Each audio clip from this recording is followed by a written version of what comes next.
Welcome back, you beautiful people. Today is my debut on riding a modern day Specialized. I'm going to be finding out the difference between a normal trail bike, the Stumpjumper Evo, against an electric mountain trail bike, the Turbo Levo SL. I'm going to be going up, down, along, across to get into the essence of both of these bikes. Meanwhile, Mr. Jones is going to jump in with a bit of tech on both of these bikes, and for me, it's just going to be full gas all day on what could be two great all-rounders.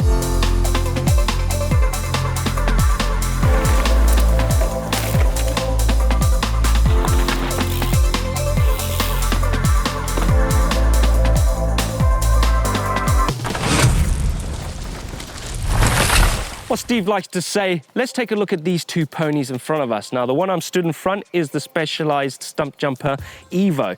29-inch wheels, front and rear, full carbon bike, 150 mil of travel on the rear, and on the front is 160. It's got a drop post, it looks beautiful. This one over here is the Specialized Levo SL. It's the e-bike version. Now, this one comes in two different wheel sizes. Obviously, you got the 29-inch wheel, front and back. This one is the mixed wheel size one, so 29, 27.5. Full carbon frame, 150 mil of travel on the rear, and on the front is 160 mil of travel.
Hell of a fast, crikey, that boy can't half-ride. Now let's take a break from Blake's Zen bike skills for just a minute and have a look at the two bikes, the equipment that we're talking about. Stumpy Evo comp retails for £4,500, 29-inch wheels front and rear, full carbon chassis on this, 150, 160 mil travel. And six-way adjustable. The Levo SL is the comp carbon version, retails for £7,000. Again, this is a full carbon bike. This time, 29 or 27.5, 29 on the back. I do not think you can put 27.5 in the Stumpy Evo. Again, this is six-way adjustable, but I think the big thing, guys, is let's have a quick weigh-in here. Got the Stumpy Evo. We're looking at about 14.5 kilos. Levo SL comp carbon weighs in at 17.95. So looking at stomach gain about 3.5 kilo difference. Now the eagle-eyed amongst you might be asking, well, what about the components? Well, actually, is it quite a similar spec on the Stumpy Evo compared to the Levo SL? But some of you might have noticed, yes, there's pedals on this bike and there's not on that bike. So the whole weight business, I mean, let's call it 3 kilos, shall we? Now, I've actually got quite a bit of history with the old Stumpy Evo. I think up until I started this job, I'd ridden every single version of it. Now, it's definitely a bike that's migrated in terms of travel. It's now 150, 160. Years ago, it used to be a trail bike, 135, 140. So it's pretty much what an enduro bike might have looked like 8 or 9 years ago. Levo SL, different beast. The Levo SL, you could argue, is the e-bike version of the Stumpy Evo, but if you thought of a continuum from analog bike up to full power e-mountain bike, the Levo SL would sit in the middle. Now, this bike was actually launched in South Africa 3 years ago. Great range, lightweight, lower power motor, and very much a different breed of e-mountain bike at the time. This, however, is the latest version. It's got increased power, it's got adjustable geometry, so it's quite a different bike to the first one. Now, this is the comp carbon version of the Levo SL. Retails at £7,000 in the UK. Now, if you think about it, that is £2,500 more expensive than the Stumpy Evo. So what are you going to get for that extra money, you might well ask? Well, you've got the motor, you've got the battery, you've got the TCU display, you've got the remote and the handlebar, the software, remember, which Specialized has spent a lot of time on with this bike, and of course the app. So that probably accounts for that difference in the money. Right, let's get to the crux of this discussion about the Stumpy Evo and the Levo SL. What can one bike do that the other cannot? Well, I think common sense would tell you that the Levo SL will be able to climb far quicker and possibly descend quicker than the Stumpy Evo.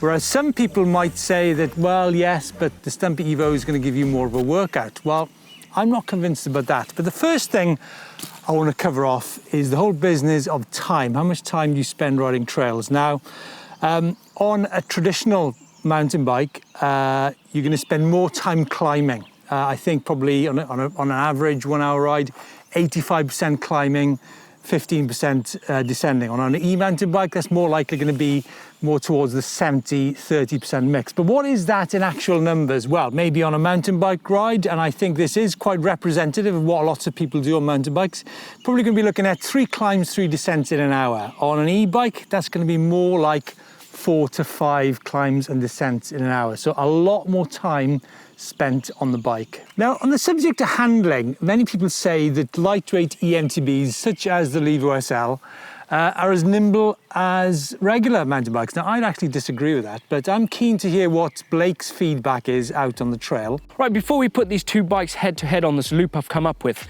setup-wise on both these bikes, well, on the Stumpjumper, I've basically set up the suspension to my body weight and to the way I like to ride. Tire pressures, the tire pressure I run is quite firm because I'm quite an aggressive rider. When it comes to the Levo SL, this, I've actually put it up a little bit harder because of the weight of the bike. The tires, I'm actually running just a little bit more PSI than the actual acoustic bike. Apart from that, not much in it really. Now, the route that I'm going to put these two head to head is going to start off on 3 minors, which is an actual red climbing route up to a fire road. And then from there, on the fire road, it's going to go all the way across right up to the top at Forest of Dean, and I'm going to drop into GBU. GBU is a flow trail. I love jumping, and it's my kind of thing. But then from there, I'm going to peel off right onto Mr. Rooty, which is a bit rough. And that's where both these bikes are going to feel a bit different because of the weight of them transferring it down the trail. And it's going to pop me out of the bottom and then come all the way back here. A nice loop. Now I'm going to time myself on this on both bikes. And I think the energy I've got, I'm going to go with the Stumpjumper first, and then I'll come back for that one. But it is a race, so I'm going to go turbo on that. 3 minors. Here we go. Up in. And so Blake headed into the deep, dark woods with a turbo mindset, a stump jumping strategy, and a ticking clock. But what everybody wanted to know was how this incredibly capable trail bike handled in the mixed terrain of climbing and tasty descending.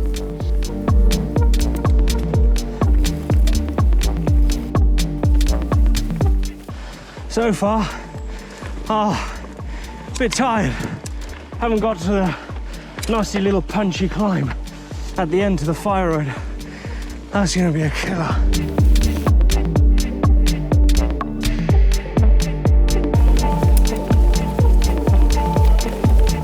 There's a cool seating position on the bike for climbing, which is nice. And you can lock out the rear suspension and eliminate all that bob, which is a good thing. We don't want to be losing power now, do we? So it seemed from Blake's efforts that MTBs are not exactly that sprightly uphill. On the downhill though, different game. This is where you unlock the 150 mil of travel on the rear, and this is where the bike actually comes alive. Because it's light, it's nimble, easy to flick around. It's a 29er. It doesn't feel like it. It does not feel like it. Tight, single track. Oh, you can't beat it. Can't beat it. Oh, yes. Now the punchy climb to the top. Oh. This is where I need a motor, right here, just to get me to the top. Oh man, where's the motor? Ironic.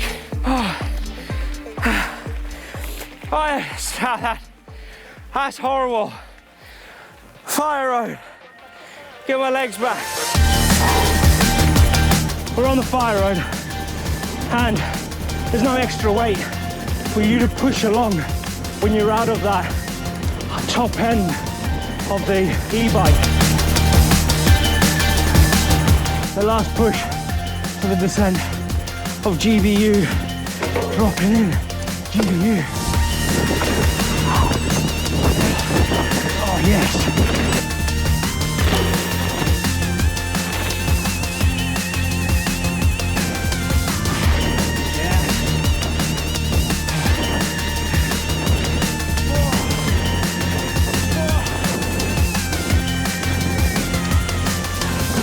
Now we're traversing across to Mr. Ruti. Feel like the weight will be better here. Come on, Mr. Ruti.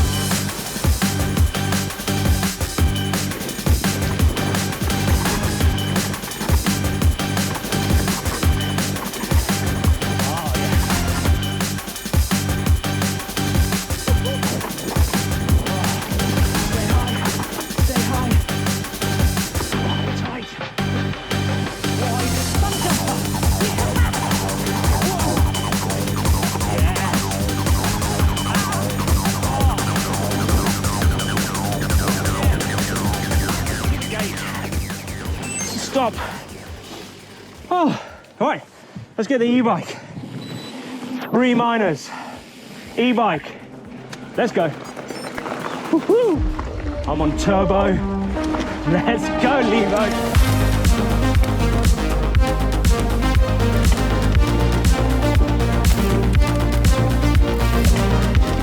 With turbo engaged, Blake charged in. But would this be a walk in the park for the GMBN powerhouse with over 300 watts of extra power on tap from that Levo SL?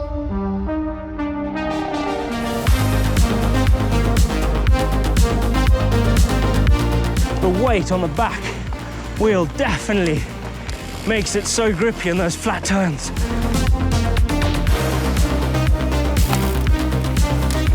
We're on the switchbacks.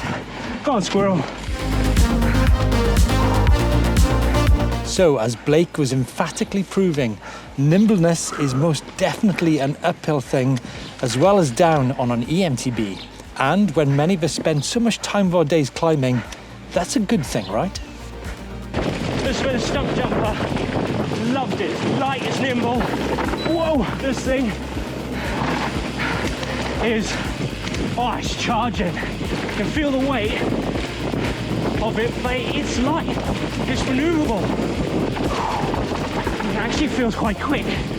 Obviously the weight makes it feel like it's planted, which is nice. But the Levo SL, oh man, that was flipping good. This is where I feel like the e-bikes are a league of their own. You've just done some techie climbing stuff, a little bit of single track descent. You can go back to the top with little ease. Let the motor do all of the work. I'm not half as tired as I was on the other one. Fire road! Let's go! Woo!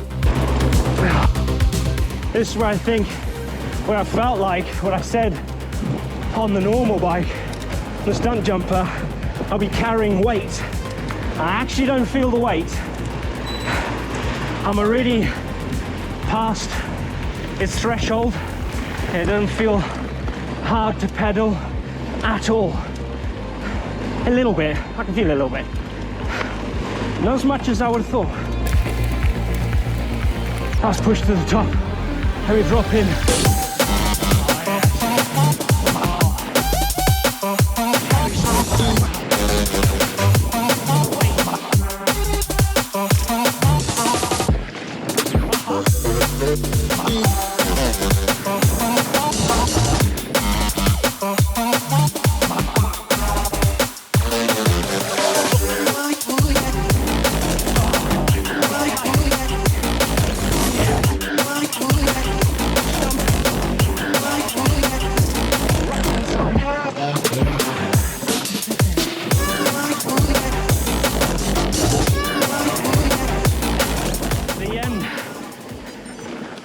There you go, Steve. I've done a lap on each of these bikes, all the way up and down, timed.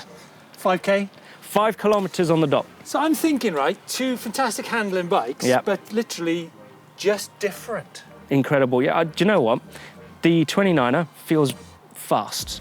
Agile, it's light. I like it in the air because it's lightweight. This one, obviously it's a bit heavier, but still with the 27 on the back, it's actually quite nimble. You see, I was thinking maybe just that 29-inch back wheel might have given you some increased speed in certain sections. Yep. But then again, maybe the 27.5 will get you around some of those corners quicker. Yes, I did a little But bit. Blake, I did. I mean, this is the crux. This is the Yeah. crux. Yeah. I mean, what, you know, it's not just what can one bike do that the other cannot, but it's also what about the rider part of the equation, right? The fitness part. What about the fitness? What about the times? Right, the times on that one was 21:47. And I had a guess with Blake. You did guess. I had a You guess. did guess, and I was like, nah, I'm not going to do it in that. So I went and did it. I did that first, so I was fresh. And I came on this, I was tired after that. On this, okay, I did in 16:24. Whoa, so that's do you know what? You I'm guessed not 15. I'm not that surprised with that. What I want to know, and this is what lots of you guys want to know, is what about the physical side of your 20-minute loop? What about the heart rate? What about the speed? What about the average heart rate? What about the maximum heart rate? Okay, let me dive into it. So on naturally aspirated, my summary on that, okay, my average speed Yeah. was 14 kilometers an hour. Okay, right. Okay. Yeah. Don't worry about the top speed. 'Cause Which makes me doesn't matter. think to beat that, you're gonna have to go above the limiter on that quite a bit. Quite a bit, yeah. Which is a serious bit of effort. Yeah. So average heart rate was 165, 178 max. Wow, so that's a lot of zone 4, zone 5, isn't I was it? pushing quite hard. And I said I Yeah. would do turbo because I'm Yeah. going to go turbo on this. Now on this one, okay, the Levo SL, The e-bike. yep, the e-bike. You Go ready on, for this? go This is ridiculous. This is ridiculous. So my average speed was 18. Whoa, so that's like over the limiter for a significant part of the time, I'm guessing as well, right? 18. Right, heart rate. I mean, it's gonna be like 10 beats lower, right? Exactly the same. What? Or actually, it was 167 was my average. Whoa. Maximum was 178. So it's, So I was the pushing physical the same. effort is the same. I was going hard on that. That leaves me only a couple of things to think. Why would you go for a naturally aspirated, as you say, when you can actually have the same physical effort but ride more trails on that bike? What is the answer? What's your answer, do you think? Stubbornness. Stubbornness. It's a tough one, Blake. is. Do you know what? Fair dues, that's a fantastic workout. Oh, it was actually. I Yeah. actually quite like this. Yeah, I guess there's a little bit more grip on it. I don't. Can I keep it for a bit? You keep it for as long as you like, because I am a full power e-bike person. There we go. Thanks very much for watching. If you want to see more of the e-bike content on GMBN, let us know in the comments down below. And if you're still a hater, I'm sorry. Cup of tea? Perfect. Blake, what See ya. an effort. What an Let's go effort. have a cup of tea.